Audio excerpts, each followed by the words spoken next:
All right, guys, welcome back to another wonderful episode of No Casuals. This time we're back in the Zoom world. How you doing, Luke? How was your weekend? What do we get up to? So Aiden and I were both in person. We were blessed to be in person at UFC 309. Obviously, you guys know because we recorded our podcast together. And it was an incredible experience, an incredible night. And I'm just coming down from that high right now, and it's a little depressing. A But thousand, I'm looking forward to this weekend. 1,000%. This is gonna be a fun weekend. For those of you that don't know, for all my new supporters, I am commentating Valley Fight Series 17 this Saturday. So if you want to tune in, go to Valley Fight Series on Instagram. Follow me on Instagram at Aiden Boyer MMA. I'll be plugging in the mess out of it. And for whoever's interested, pay-per-view is available. If not, it'll be on YouTube a few days after the fights. Also, another announcement. If I move my mic really quickly, I have something to show the audience here. Hold on. Check this out. Yo, the mer This is fresh. This fresh fresh merch. merch. This is brand new stuff. Can't wait to get it. It's Can't gonna wait to be get my hands beautiful. on it. Whole team's gonna get it tomorrow, but today I'm the only one that has it. So, And we'll, one day you, the viewer, are going to be able to buy and this. if So you're don't interested, worry. shoot me a DM, shoot me a message. We'll Yep. set you up. You know what I'm saying? Early supporters get extra swag, extra benefits. You know how it is. We like Yeah. to support. And one more announcement. In January 25th, we will be recording a live No Casuals once again. Because we will be going to Knuckle Mania at the Wells Fargo Center in Philadelphia. You excited, Luke? I'm so excited, man. Eddie Alvarez, I'm gonna be there repping his support, and we're gonna do another banger episode in person. That's right. It's gonna be a classic. It's gonna be an absolute classic for the bare knuckle fights. It's my first time doing bare knuckle. Sorry about the lighting there. We had an issue with the glare. We should be good now. Um, we do want to make some quick announcements after those. UFC Macau, for those of you who aren't aware, has a very early start time, 3 a.m. Eastern. Will you be tuning in, Luke, or will you be getting your beauty sleep? No, I will not be tuning in. I think 3 a.m. I think that's too early. I mean, if I were to think about it, I don't know if I would stay up or if I would just wake up early and maybe go to bed early. Like, I think what I'd rather do is just wake up at 6 for the main card. Yep, I completely agree. I think that's definitely the play. I'll be trying to get as much sleep as I can, but we'll see if I wake up in the middle of the night. We'll see if I can catch a couple fights. Yeah. Um, so while we were in person at UFC 309, there were some fights announced, some fight locations announced, if you will. I'm just gonna run through these so you guys know there's not too much to discuss here. UFC 311 will be at the Intuit Dome in Los Angeles. That looks like it'll be awesome because that Inglewood Stadium is beautiful.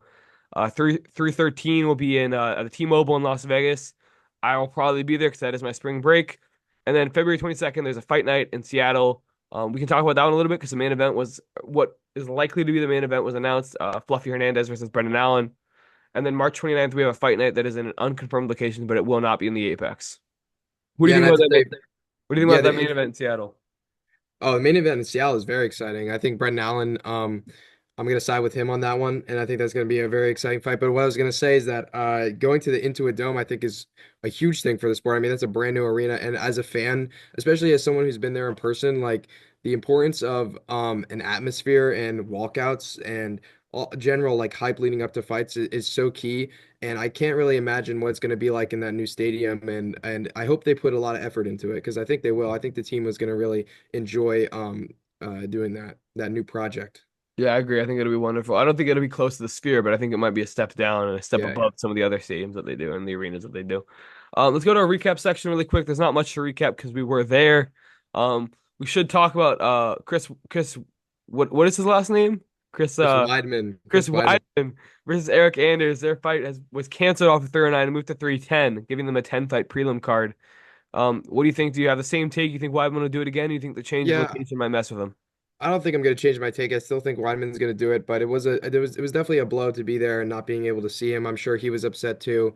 And I wasn't sure on the exact details. I think Andrews just said he had a slight sickness before the fight, didn't want to fight as not at 100%, which I understand. Yep, absolutely. You can't knock Anders. He's been in there so many times. You know he's a warrior. Yeah. So let's keep the ball rolling because we've got a lot to cover today. Let's go to fact or fake, our signature segment where Luke tells you whether or not my prompt is fact or fake in a quick blurb. You ready, Luke? I'm ready. Fact or fake? John Jones should be pound for pound number one following his win over Stipe Miocic. Fake. And I think that way because I think you can't be off for like 3 years, come back and claim that you are should be pound for pound number one after being not only very inactive, well, not three, but like your injury making you very inactive, which isn't necessarily his fault. But I think that beating up someone like Stipe versus Makhachev, who is very deserving of that pound for pound number one, being someone who's a little bit more active and defeated, much more dangerous guys as of recently, I don't think that's even an argument. I don't think, I mean, there's arguments that maybe he shouldn't even be number two. Yeah, and look, I'm gonna be one of the ones to make that argument. I think he should be in the top five, maybe, but I mean, I think Topuria might be better right now. I think Yes. Pereira might be better right now. I think there's guys that you can name that you could put there. Dvalishvili could be better right now. We'll talk about him in a second. Let's move on to our next prompt. Karina Silva. She was robbed against Viviane Araujo. Yeah, I'm gonna go with fact. I think that she won the first and second round.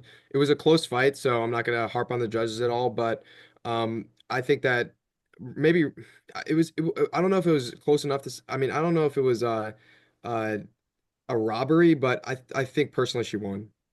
Yeah, I mean, I agree. I think she won. I think robbery is a strong term. It's not Facardina versus Leal. It's not Reyes versus Jones. This is not, textbook. What in the world did we just witness? But this is a close fight that I think the judges went the wrong way on. So I'm glad to agree with you, Luke. Next prompt: Mauricio Hufi lost hype at UFC 309 against James Lontop.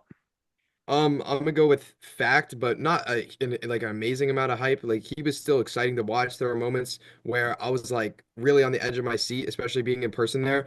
But what I was missing is just that like he has to capitalize on moments, and it seems like he wasn't. He was very much like taking the back seat in that fight.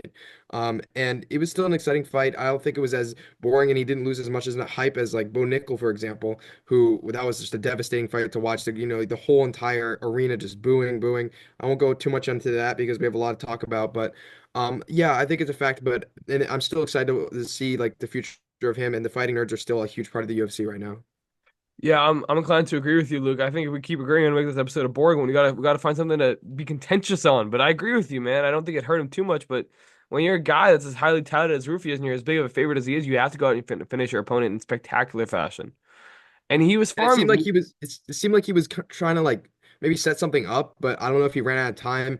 At the same time, like there was instances where um you know he had an opportunity where like I was so ready for him to capitalize on it, and it just seemed like it never happened. And I don't know what he was trying to set up exactly. I know he tried a couple different moves, like the Rolling Thunder in the beginning. It was just interesting to see he was maybe trying to go for a highlight that he just couldn't find.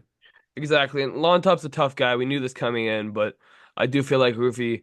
He needs to stop getting ahead of himself, and he seemed like he gassed out in the third because of all the craziness he was throwing at Lawn Top when he would hurt Lawn Top and then start spinning around and doing all kinds of crazy stuff. It's like if you just went to your combos that we know you have, you could have put him out of there in the first round, and Yeah. then we would have all been singing your praises and talking about how you may be the best fighting nerd. At this point, I don't believe that. I think Ohio is better, and I think Prussia is better too. Yep. Let's talk about our next factor. Fake. Marcus McGee is a future title contender.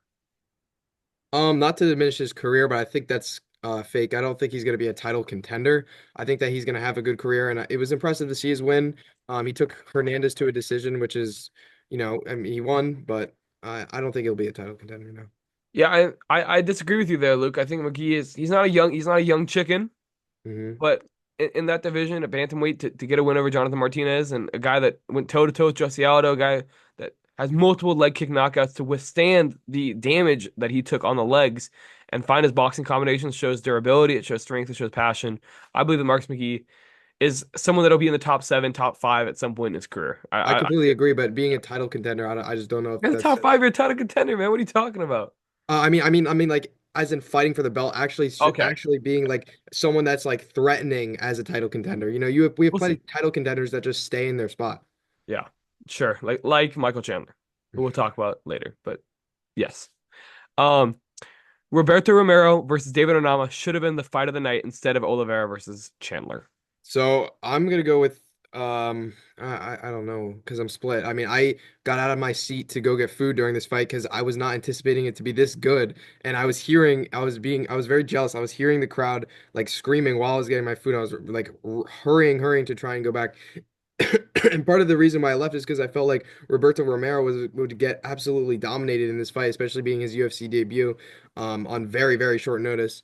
And so I really can't come up with a definitive answer. I think judging I'm gonna go with fake just because of how much I enjoyed Oliveira Chandler. But you were there to witness it, so I want to hear what you have to say about it. I think that's a fact, man. I think it's a clear fact. I think the Oliveira Chandler fight, for as incredible as that fifth round was, the It first was four very rounds, one-sided. the Yeah. first 4 rounds weren't that competitive. They weren't that exciting even. We didn't see much happen. And it was an incredible fifth round, don't get me wrong, but versus Romero was bell to bell, a very close fight that shouldn't have been close at all. Both fighters knocked each other down in the first round. It was an incredible war, incredible battle, and they should have both been compensated for their hard work. Yep. Let's move to this weekend's card. Let's talk about the winner of Jan Figueiredo. Should they get a title shot against the winner of Jalishvili versus Nurmagomedov? Um.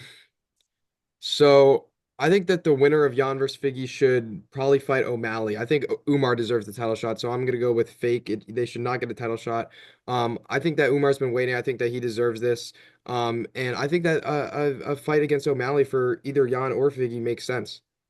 Do you think that if Jalishvili and Nurmagomedov go on and say 3-12, right, in a couple months here, and Jan Figueiredo they take a layoff, do you think they should go straight to the title shot, or do you think they have to fight someone like an O'Malley before they get to that title shot?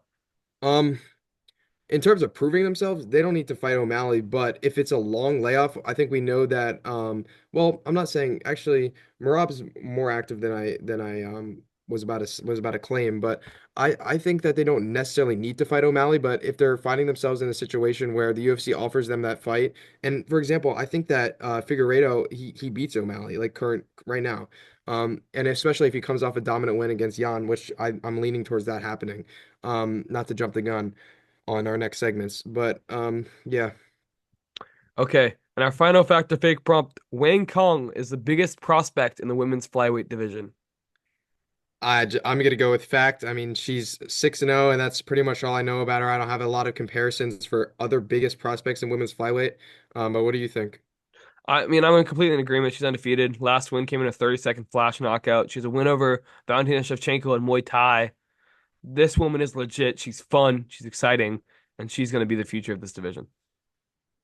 Now, with that in mind, we're going to transition over to our next segment, Ted's Talks. Everyone loves it. Everyone just adores Ted's Talks. It's the best thing we have here. The fan favorite segment. It's the fan favorite segment, and it should be because it's our best segment, to be honest. We love Teddy. We're ready for a great take here. We're ready for something we can agree on. Because last week we agreed, the week before that we did not agree. Both times he was wrong. Let's see what happens on No Casuals. What's going on, everyone, and welcome back to Ted's Talks. I've got another great hot take for you guys about this Saturday's card in China. We've got a great main event, Piotr Yan taking on Figueiredo. This fight is going to be really good. But more importantly, it is not going the distance. This one's going to end early in the first round. Here's how I see it playing out. So Figueiredo is such a high-level wrestler. His jiu-jitsu is amazing, and he has 10 career submissions. He submits guys, and he makes it look easy in style. Piotr Yan, on the other hand, leaves openings in his fighting and is susceptible to takedowns. So my official prediction, Figueiredo submits Piotr Yan in the very first round, in the early first round, within the first 2 minutes. Yes, this one's going to be quick, and here's what's going to happen. Piotr Yan's going to leave an opening. Figueiredo's going to see it. He's going to take him down. He's going to get his back, rear naked choke, and that's it. I'm Ted. This has been Ted Talks, and that's my take. Back to you guys. What do you think?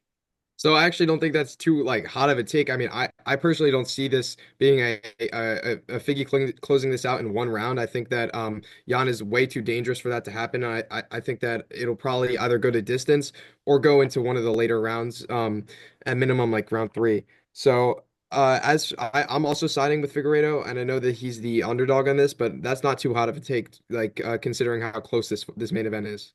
Yeah, look, I'm gonna have to fade Ted here. I think this is a very close fight. I think there's two very complete, very high level mixed martial artists that can do everything. I mean, if you look at Yan when he fights kickboxers, he wrestles really well, like he did against Song Yadong.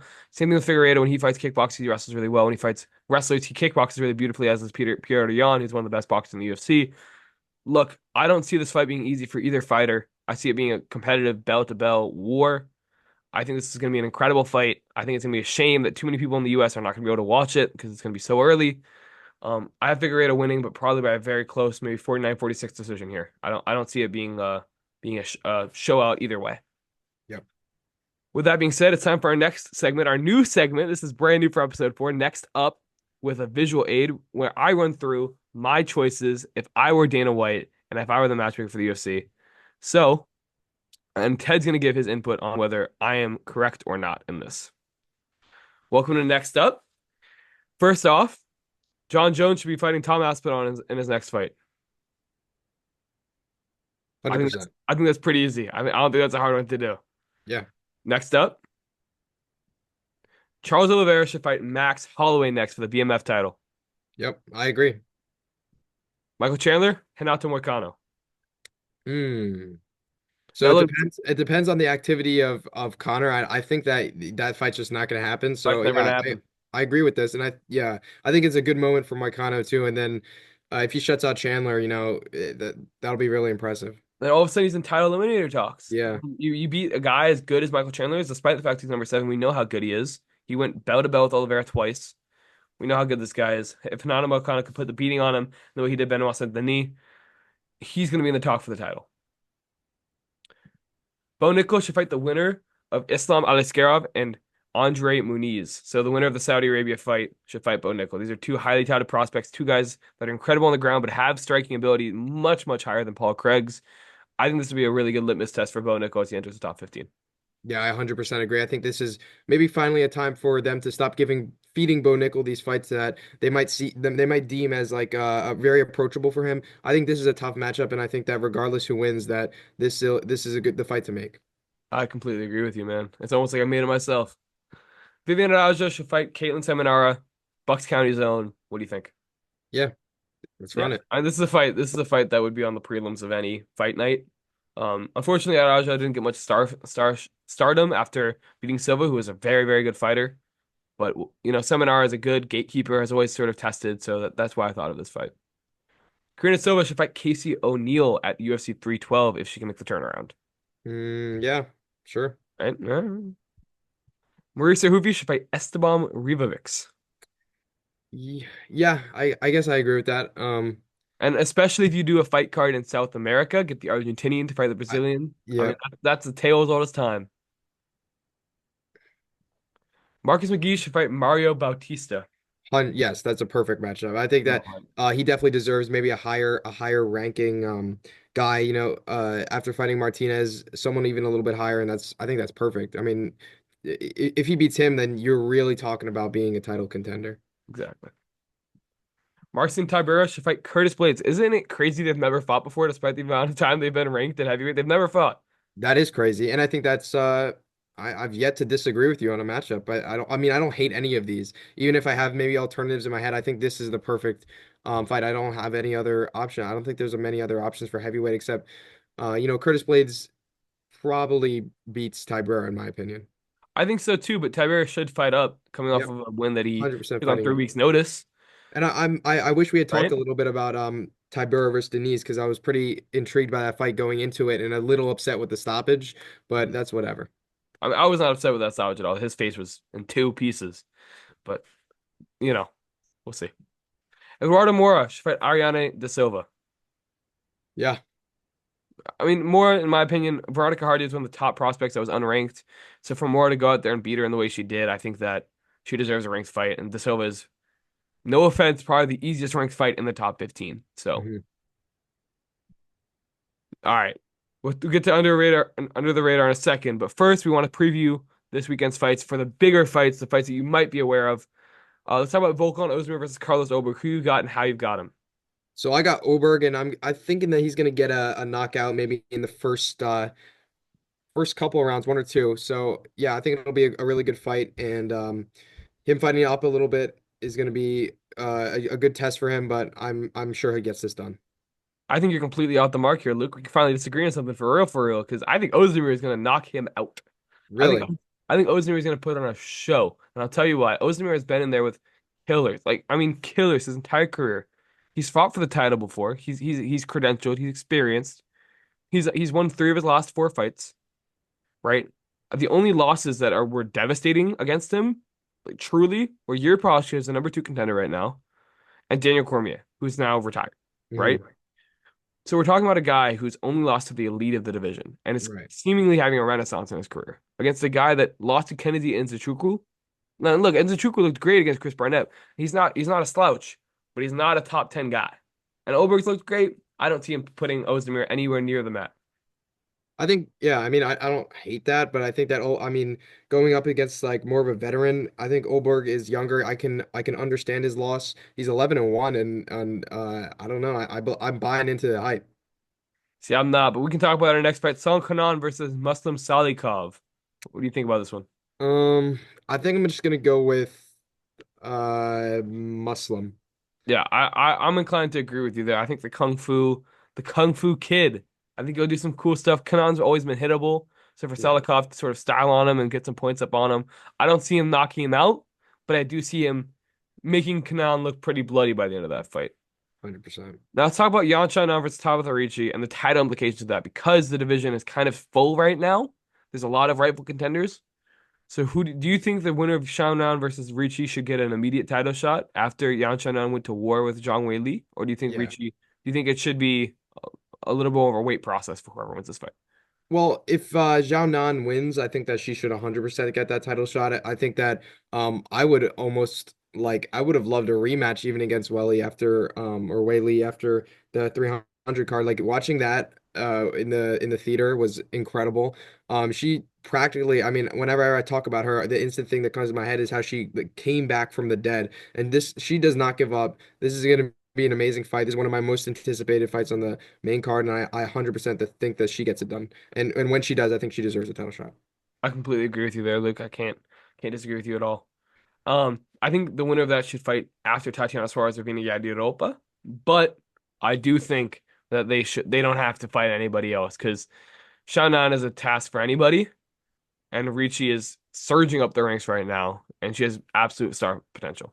Let's go to our final segment of the day here. We've been ripping through, and we have tons of time to talk about this. Yeah. Under the radar. This What is our about new. what about our Jan versus Figgy picks? Well, we kind of discussed this. We kind of look. We kind of see it I going. haven't heard your picks. My pick is Figueiredo, man. Yeah, I know that, but the fans don't know that. I said this on Cam. All I said this all on right, Mics. I said this to you. No, all right. All let's right. let's Let's go. jump into Figueiredo, under the radar. Let's jump into the new Figueiredo, segment. 49-46 decision. Hammer it. Go to DraftKings right now, plug it in. You're welcome. Let's go to Under the Radar. Let's talk about some fights that nobody's talking about that people should be talking about, some fighters. Loner Kavanaugh versus Jose Ochoa.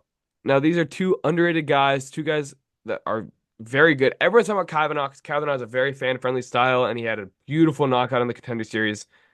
However, I really do think Ochoa has a really big underdog potential here. I think Ochoa's very high level. He was in the LFA and was putting people to sleep there. I think this is a very good fight. I think it's very high level. Are you familiar with this fight at all, Luke? Or are you Not you're gonna familiar. sleep through it? You're gonna sleep through it? I am gonna be absolutely passed out during this fight, and I'll probably look it up after Yeah, me 6 too, a.m. man. I'll be up. Me too. Yeah, whichever one finishes the other, because someone's finishing someone in this fight. I don't know who yet, but someone's gonna finish someone. So next is cool. All right, I've been practicing this name since I saw this fight on my fight sheet when I was practicing. Hernandez. I'm playing Tumen Dembaro versus Carlos Hernandez. How is that? Tumen Dembaro. Wait, say that one more time, Aiden. Nyan Jargo Tumen Dembaro. Wow. See, that's Yeah, impressive. it's phonetic, I think. It's Mongolian. Hmm. Anyway, Hernandez is a guy who's seasoned. His only losses in the UFC have been very high level opponents. Yeah. He's much better than his record suggests. I'll just saying that right now. Tumen Dembele is undefeated and looked really good on his way up on road to UFC. I think it's gonna be a great fight. I think Tumen Dembele is gonna have a real show up performance. I think Hernandez is very good, but Tumen Dembele is just gonna step ahead everywhere. I'm gonna trust you with that. All right, and our last pick is Ozzy Diaz versus Zhang Mingyang. Diaz similarly has only had really losses to quality opponents. And Zhang Mingyang has a questionable record, but his fight against Bretson Ribeiro showed me that it made me a believer in him. He had a beautiful knockout there against Ribeiro. I have Zhang Mingyang winning by knockout in the first round. I think it'll be a great fight. I think he's sort of the Chinese Justin Gaethje in the way he fights. Just Yeah, kill or be killed. Let's just go. Let's swing. Let's fight. You know, and I love that for him.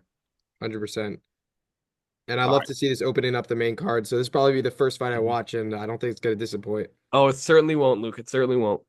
So, Luke, with that jam-packed 30-minute card we have together, do you have anything for this weekend for the announcements at the beginning? Anything you want to add? Anything you want to talk about? Anything you want to get into? No, not at all. I think that I just want to thank anyone watching, especially people who have been commenting. Like, I'm assuming you guys are real, but the comments are awesome. The comments, the love that you guys have been showing is awesome. Every episode, seeing like view counts go up, and Aiden and I are both getting better at this. I know that I've made mistakes. We're really growing, and it's a super fun thing to do, like amidst school and sports, and it's something that I can always look forward to. And I think that that's not possible without you guys and all the appreciation. I know that it'll only get bigger and better from here. 100%. Eventually, when Luke comes to Syracuse University, we'll get a big old studio and we'll Yeah, rent it we out. will. We'll make it the podcasting hub and we'll get all posters and everything. But for now, Yeah, actually, that's gonna probably be before January 25th, so we'll get in one episode before that date. exactly. And for now, it's basements and dorm rooms. But we're on the way up, and we're very thankful because we could not do it without the people at home, and I could not do it without my wonderful co-host and special guests, Ted and Luke. So shout out to them too. Let's be appreciative today because these fights last weekend in Madison Square Garden were wonderful. Knucklemania will be incredible, and hopefully the Macau card is as good as it looks because there's some bangers on this card. All right, with that, guys, it's been a pleasure. Luke and Aiden tuning out. Thank you for watching No Casuals episode 4. Thank you.